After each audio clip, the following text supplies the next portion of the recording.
Devaswom board president PS Prashanth അല്പസമയം മുൻപ് വെള്ളാപ്പള്ളിയുടെ വീട്ടിലേക്ക് എത്തിയിരുന്നു. വെള്ളാപ്പള്ളിയെ കണ്ടതിനു ശേഷം ഇപ്പോൾ Vellappally SNDP Yogam general secretary Vellappally Natesan മാധ്യമങ്ങളോട് സംസാരിക്കുകയാണ്. കേൾക്കാം. അതിനകത്ത് ഒരു അർത്ഥമില്ല. കാരണം ഈ സംഗമം നടക്കുന്നതോടുകൂടി ലോകത്ത് തന്നെ ശബരിമല അറിയാം. ഇപ്പൊ ഇത് നടക്കുന്നതോടുകൂടി ലോക പ്രസിദ്ധമാകുന്നു, കൂടുതൽ പ്രസിദ്ധി വരുന്നു. അതോടൊപ്പം തന്നെ അവിടെ വരാൻ പോകുന്ന വലിയ ഭൗതിക സാഹചര്യങ്ങൾ ഭക്തർക്ക് വേണ്ടിയിട്ട് കൂടുതൽ വ്യാപകമായ രീതിയിൽ അവിടെ തയ്യാറെടുക്കാൻ പോവുകയാണ്.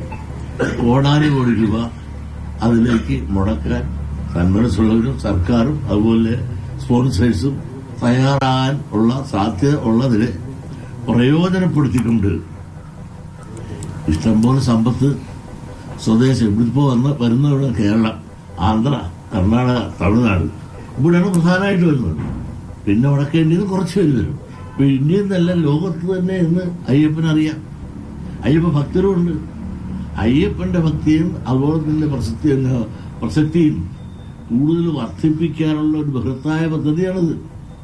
അതോടുകൂടി തന്നെ കേരളത്തിലേക്ക് എന്തുമാത്രം ഭക്തരെ, അതോടൊപ്പം തന്നെ എന്തുമാത്രം ഭക്തരെന്ന് മാത്രമല്ല ഈ കേരളത്തിലല്ല ഇന്ത്യയിലേക്ക് തന്നെ വിദേശ പണം എന്തുമാത്രം വരും. നിങ്ങൾ എത്രയോ വണ്ടി ഓടുമ്പോൾ അതിന്റെ ഇടയ്ക്ക് വരുന്ന ടാക്സ് എത്രയോ ഈ ഇന്ത്യ ഗവൺമെന്റ് കിട്ടും. ഈ പെട്രോൾ അടിക്കുമ്പോൾ ആ പെട്രോളിൽ നിന്ന് കിട്ടുന്ന ടാക്സ് എന്തുമാത്രം വണ്ടിയാണ് കൂടുതൽ ഓടാൻ പോകുന്നത്. പോട്ടെ, ഈ ഭക്തർ ഉപയോഗിക്കുന്ന മുണ്ടായിട്ട്, തോർത്തായിട്ട്, മാലയായിട്ട്, കർപ്പൂരമായിട്ട്, സാമ്പ്രാണിയായിട്ട് ഇതുപോലുള്ള ചെറിയ ചെറിയ തൊഴിലെടുത്ത് ജീവിക്കുന്ന ആളുകൾക്കെല്ലാം എന്തുമാത്രം വരുമാനമാണ് ഉണ്ടാകാൻ പോകുന്നത്. അങ്ങനെ കേരളത്തിന് ഒരുപാട് സമ്പത്ത് വിവിധ മേഖലയിൽ ഗവൺമെന്റിനും തിരുവിതാംകൂർ ദേവസ്വം ബോർഡിനും ലഭിക്കാൻ ഒക്കുന്ന വലിയൊരു ബൃഹത്തായ ഒരു സംരംഭമാണ്. ഇതിന് ജാതി മത വർണ്ണ വ്യത്യാസമില്ലാതെ എല്ലാവർക്കും ചെല്ലാനും കാണാനും ഭജിക്കാനും പ്രാർത്ഥിക്കാനും ഒക്കുന്ന ഒരുപക്ഷെ ഇന്ത്യയിൽ ഏക ക്ഷേത്രം ശബരിമല മാത്രമാണ്. അതിന് കക്ഷിരാഷ്ട്രീയം പറഞ്ഞ് പിണറായി പറഞ്ഞു ശ്രീ പ്രസിഡന്റ് പറഞ്ഞു ഇന്ന് സമയം കളയേണ്ടതല്ല ആവശ്യം. അതിനോട് സഹകരിച്ച് അയ്യപ്പനോടുകൂടി ഭക്തിയോടുകൂടി പ്രവർത്തിച്ച് അതിനെ കൂടുതൽ സമ്പുഷ്ടമാക്കാൻ ശ്രമിക്കേണ്ടതാണ് എല്ലാ രാഷ്ട്രീയക്കാരുടെ ചുമതല, എല്ലാ ഭക്തരുടെയും ചുമതല. അതിന് തിരിഞ്ഞു നിന്ന് കുത്താൻ ശ്രമിക്കുന്നവര് സ്വയം അനുഭവിക്കേണ്ടി വരുമെന്നുള്ളതല്ലാതെ ഈ സംരംഭത്തിന് യാതൊരു കുറവും വരാതെ ഭക്തജനങ്ങൾ ഇത് രണ്ടു കൈയിൽ വെച്ച് ഇപ്പോഴേ സ്വീകരിച്ച് കഴിഞ്ഞു. ഇനി സാങ്കേതികമായ ചില ചർച്ചകളും സംവാദങ്ങളും നടത്താനുള്ള അവസരം വരെ തരികയാണ്.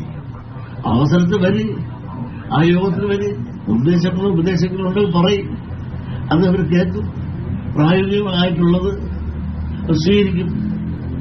അതിനെല്ലാവരും സഹകരിക്കുക. അവിടെ ഇവിടെ നിന്ന് പത്രപ്രസ്താവന ഇറക്കിയിട്ട് കാര്യമുണ്ടോ?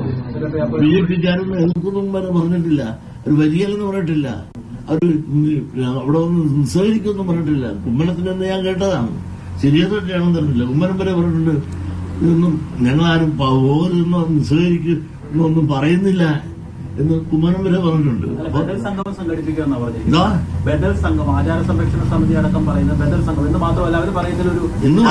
ഇന്ന് ഞാൻ കേട്ടില്ല. ഈ ആചാര സംരക്ഷണത്തിന്റെ പേരിൽ പുറത്ത് ഇറങ്ങുകയും സമരം ചെയ്യുകയും ചെയ്ത SNDP യോഗത്തിൽപ്പെട്ട ആളുകളടക്കം ഈ കേസിൽ പ്രതികളാണ്. ആ കേസുകൾ വാശിപൂർവ്വം സർക്കാർ അന്വേഷിക്കുകയും പലർക്കും ഒളിവിൽ പോകേണ്ടിയൊക്കെ ചെയ്യുന്നുണ്ട്.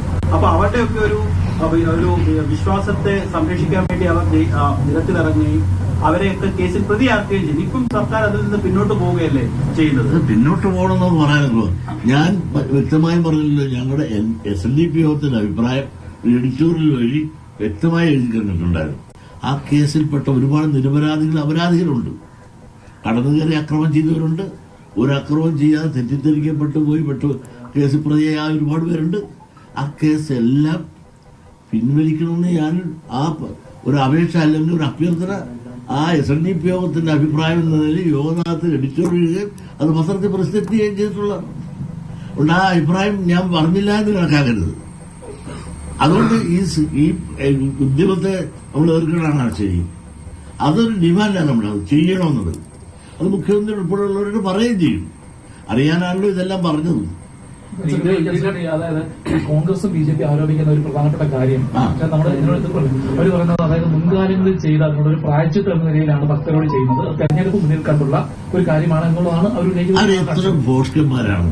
ഞാൻ ചോദിക്കട്ടെ, അങ്ങനെയാണെങ്കിൽ ഈ സ്ത്രീ പ്രവേശനം സംബന്ധിച്ചുള്ള തീവ്രമായ എതിർപ്പ് ഈ ഇടതുപക്ഷത്തിന് അവിടെ ഉണ്ടായിരുന്ന കാലത്തല്ലേ ചങ്ങാതി കഴിഞ്ഞ തെരഞ്ഞെടുപ്പ് നടന്നത്?